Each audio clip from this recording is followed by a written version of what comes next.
All right, Steve Flanders here again. This is episode 18 of 15 Minutes to Save America. Let's review where we've been so far. Let's review what has been done to us politically and how it has warped us culturally. In a process that stretched from 1886 to 1963, with a treasonous free press keeping it all quiet, the powers of economic, social, and moral self-government were taken from we the people in our communities. This has greatly changed the dynamics of political power in our nation, transforming us from a locally self-governing republic into something more akin to a continental-sized fascist oligarchy. Far worse, in making these changes, in removing actual self-government from us as citizens of communities, it has almost completely killed the most important dynamic of liberty, the one thing that made our republic work well when it did work well. That forgotten blessing of liberty is the fervent, morality-inducing consciousness of self-government living in the hearts of a free people. Additionally, all those blessings and powers of self-government have continued to be kept from racial minorities ranging from Native Americans, a lot of Hispanics, and definitely African Americans. The only good thing is, in these days, all of us are in the same boat of having that deprived from us.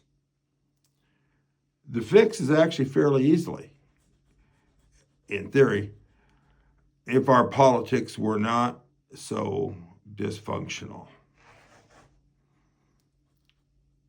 The First Amendment is the first one to deal with. The messing up the First Amendment could be reversed by a ruling from the Supreme Court. And there are justices on the Supreme Court that seem to be moving in that direction right now.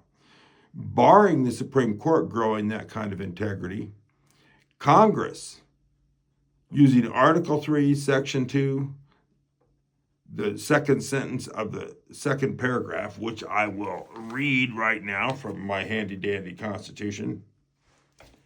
In all other cases before mentioned, the Supreme Court shall have appellate jurisdiction, both as to law and fact, with such exceptions and under such regulations as the Congress shall make.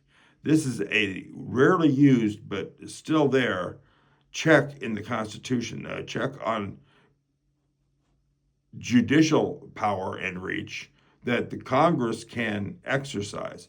All it would take is getting a Congress that agreed with getting the First Amendment back to the way it's supposed to be, returning the powers of moral self-government to the states and localities, and we could do it easily. I recommend this as the first change, because the states could pick up the slack in this real easily. There wouldn't be a power vacuum. It would just be all these moral issues would only go as far as the state Supreme Courts.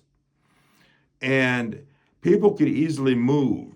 There'd be a time of relocation and social transitioning as people move to communities of agreement. The other thing is returning to the First Amendment use this way would kind of set the note, a spiritual keynote to the restoration of all the others of powers of local community self-government to the people.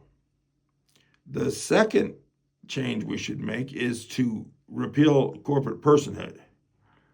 Okay, that would be, we'd have to take a little more time in that, because we'd need to have that be a phased transition. You couldn't just do it overnight, because first of all, you want some kind of stability in the economy. Secondly, we have this general agreement on tariffs and treaties, or tariffs and trade. And by treaty, we can't withdraw from that in under 6 months. And so even though they can make rules about our corporations and that we have to be stuck with them, we still would have to get out from that. And to return the powers of economic self-determination to the states, I think it would, we could use a SCOTUS ruling to do that. You could, if the people wanted to, and the Supreme Court wouldn't rule correctly, we could again use that Article 3, Section 2 power, or we could use a constitutional amendment. Any of those means would do it, but we'd want to take our time and have it be a phased transition.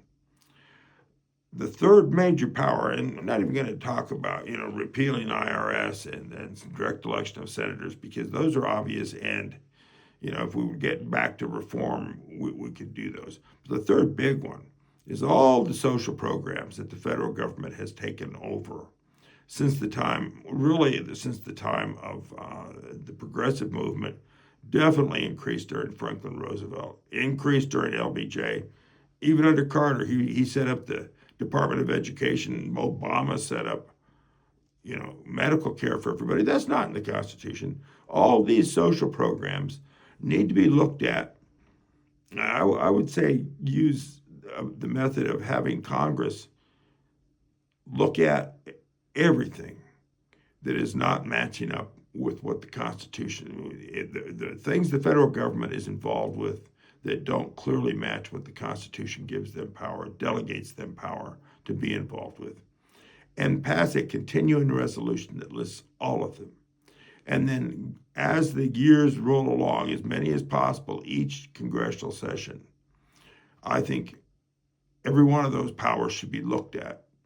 And the decision made of whether to devolve that power back to the states, which is probably the best idea, or if we decide the federal government does need to have powers along those lines, and I once again think certainly in the environmental department, there probably needs to be some clear delegation of federal power, okay?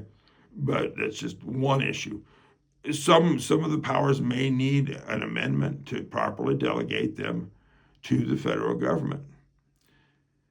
The goal would be to get it to where the actions of the federal government actually match what's written in the Constitution. It might take a number of years, but it'd be a tremendous legacy to give to future generations of Americans, to have a Constitution that actually means what it says.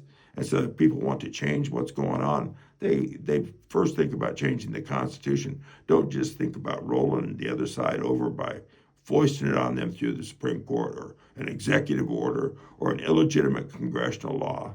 I mean, we need to get back to using our system the way it's supposed to be. That's why our system has fallen kind of apart, so we're not using it the way we're supposed to. But of course, let me check my time here. Oh, I got lots of time. This is largely all just a hopeful fiction. Because let's face it, the same situation holds. The fascist oligarchy or the uniparty or whatever you want to call it, holds all the levers of power. We've had so many things that people want to get done on left and right that don't get addressed. I mean, look at the issues of homelessness. Why can't we not get more housing built? Why can't we allow more housing? Why can't we do something through the free market? Why does that, and that's something from the left that people, and why can't we deal with this illegal immigration problem? Get people legalized one way or another, make the borders mean something. Why can't we get a handle on the runaway federal budget? Why can't we get a handle on all kinds of other issues? We have such a totally unresponsive government. The oligarchy seems to control. They control the Congress, they control the courts, they control the president, they control the education, they control the media.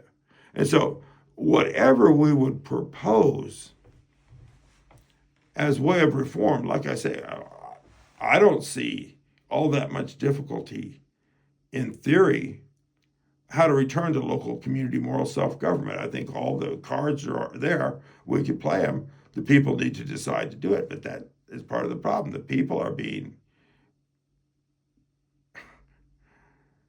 programmed, indoctrinated, certainly distracted, certainly divided, just confused. Hannah Arendt has written about the rise of totalitarianism and saying the lies coming weren't so much to convince you of the lies.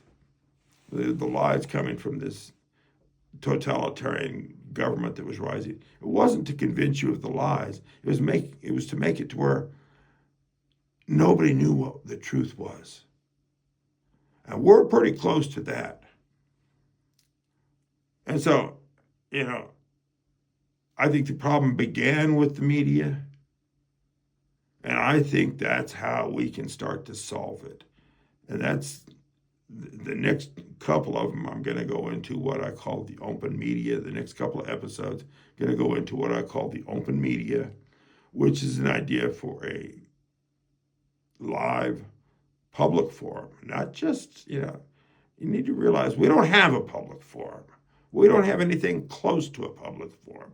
Look at what all you can't express. Now, this would be live, unedited, and the people as a whole get to decide what gets said. And I think that's the way we might possibly get to the point where we can affect all these other political and, constitutional reforms that we need to get back to the kind of government that we want, and we should want it. I know we get an awful lot of people telling us, and I'm going to echo what I'm going to say in the introductory episode. We get a lot of people telling us the United States has just done all this bad and everything. Well, I'll tell you what, humanity's been struggling literally for eons with the problem of how do we govern ourselves in an effective manner. And even though there have been times when people came up with fairly good ways of doing it, they fell apart real quickly. And our system of government really was an accident of history. And we shouldn't just be cavalier about throwing it in the waste bin of history, because it's not, it certainly hasn't been a vehicle for nothing but perfect ideas. But the reforms and the reforming spirit, the elevating moral consciousness of the people of this country has been a light in the world. Liberty is a light. If people are truly free and self-governing, it really does raise their consciousness. It really does raise their thinking. And it really does make it to where we're better people. Plus, we have more power. We have a better way of dealing with environmental problems, industrial problems, economic problems, education problems. There's so many good solutions, and almost none of them get the light of day because they don't fit the agenda of those that would rule over us. That's what we need to change. And we're not going to arrive at a better government than we were given to begin with. Not in this environment, not through some sort of constitutional convention or, God forbid, overthrow this in favor of some sort of, socialist paradise being imposed on us, because all of those things are going to be elitist. And they will lead us right back to the same problems human government has always had. The Constitution that we started with had been perverted. It wasn't used correctly to begin with. We certainly didn't mean the all part of liberty and justice for all. But if we could return to it as much as possible, that would really be a good starting point to affect a much broader revolution. Using that system and advancing from there is what I've got in mind. And I don't see a better alternative in the world.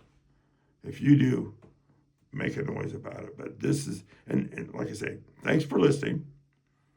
Next couple of episodes are going to be a conclusion, and I'll be talking more specifically about how we can go about having a public forum. I call it the open media. Thanks for listening, and be sure and share. Again, kind of a table of contents. The whole blog is lifeinafascistcountry.blogspot.com. This book-length blog is How and Why to Save America.